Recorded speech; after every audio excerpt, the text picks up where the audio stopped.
আপনি কি belly fat নিয়ে চিন্তিত? বেলি ফ্যাটের কারণে আপনার শরীরে নানান রোগ বাসা বাঁধছে। আপনি খুবই চিন্তিত হচ্ছেন, কীভাবে নিত্য নতুন পোশাক পরবেন ভেবে পাচ্ছেন না। তো চলুন আমার এই পানীয়টি পান করুন, দেখবেন ১ সপ্তাহের মধ্যে ফলাফল একদম হাতে নাতে। তো কীভাবে বানাবেন তার জন্য আমার পুরো ভিডিওটা স্কিপ না করে দেখতে হবে, তাহলে খুব সহজে আপনারাও বানিয়ে এই রেমেডিটি পান করলে দ্রুত আপনার শরীর থেকে বেলি ফ্যাট কমে যাবে। এই রেমেডিটি বানানোর জন্য আমি নিয়েছি আদা আর পাতিলেবু। এই আদা আর পাতিলেবু কীভাবে ব্যবহার করবেন, কীভাবে খাবেন সেটাই শেয়ার করব এই ভিডিওর মাধ্যমে। স্কিপ না করে পুরো ভিডিওটা দেখতে থাকুন। এই রেমেডিটি বানানোর জন্য আমি ১ ইঞ্চি মতো আদা ছুলে ধুয়ে পরিষ্কার করে নিয়েছি। এবার আমি একটা গ্রেটারের সাহায্যে গ্রেট করে নেব। পুরো ভিডিওটা স্কিপ না করে দেখুন, আশা করছি আপনাদের খুবই কাজে লাগবে। আর ভিডিওটা যদি ভালো লেগে থাকে লাইক, কমেন্ট, শেয়ার করতে বলবো। নতুন বন্ধু আজকের পর্বে থেকে থাকলে বলবো চ্যানেলটা সাবস্ক্রাইব করে পাশে থাকতে। আগামী দিনে এরকম বিভিন্ন ধরনের নিত্য নতুন ভিডিও আপনাদের সঙ্গে উপহারস্বরূপ শেয়ার করব। তো আমার আদাটা গ্রেট করা হয়ে গেছে। এবার নিয়েছি একটা লেবু, পাতিলেবু, অবশ্যই পাতিলেবু নিতে হবে।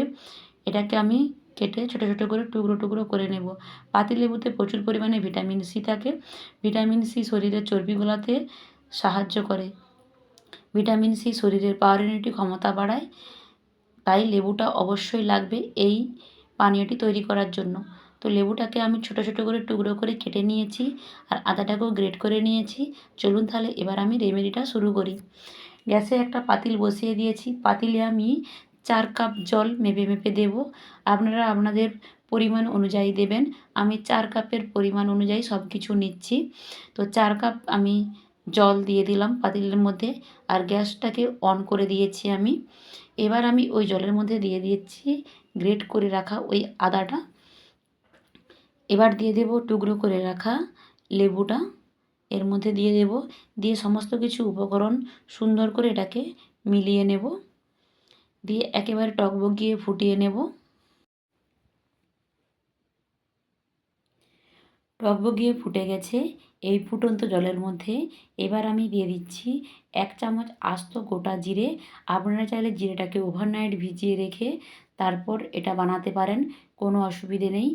জিরেটা দেওয়ার পর ২ থেকে ৩ মিনিট ফুটানোর পর আমি গ্যাসের ফ্লেমটা বন্ধ করে দিয়েছি। আর লেবুর খোসার পরিবর্তন হয়ে গেছে কালারের, আপনারা দেখেই বুঝতে পারছেন। তো চলুন এবার এটাকে আমি ছেঁকে নিচ্ছি একটা ছাঁকুনির সাহায্যে কাপের মধ্যে।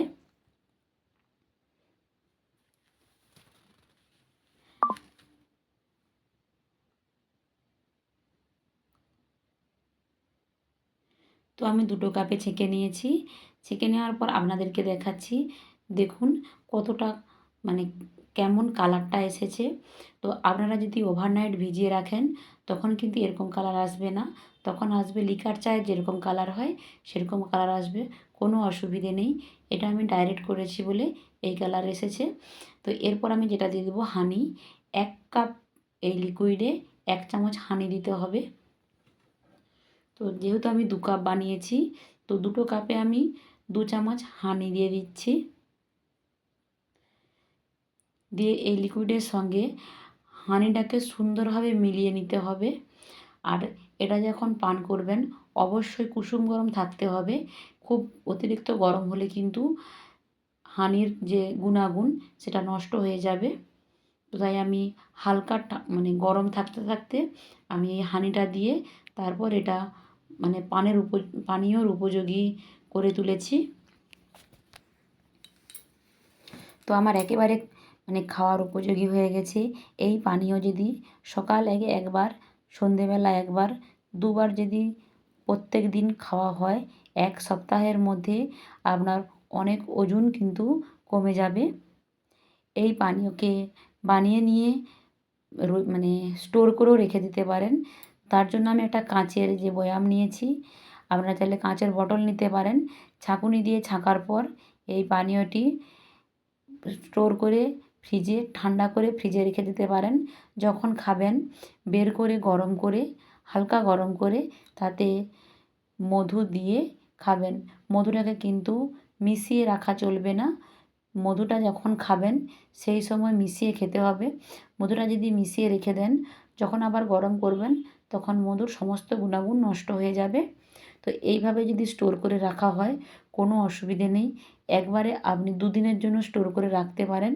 দুদিন দুদিন ছাড়া ছাড়া মানে স্টোর করে রেখে রেখে আপনি এটা ব্যবহার করতে পারেন, কোনো অসুবিধে নেই। তো এভাবে স্টোর করে যদি রেখে খাওয়া হয় অনেকটাই কিন্তু আমাদের সময়ের সাশ্রয় হয়। ভিডিওটা কেমন লাগলো কমেন্ট বক্সে জানাতে একেবারেই ভুলবেন না।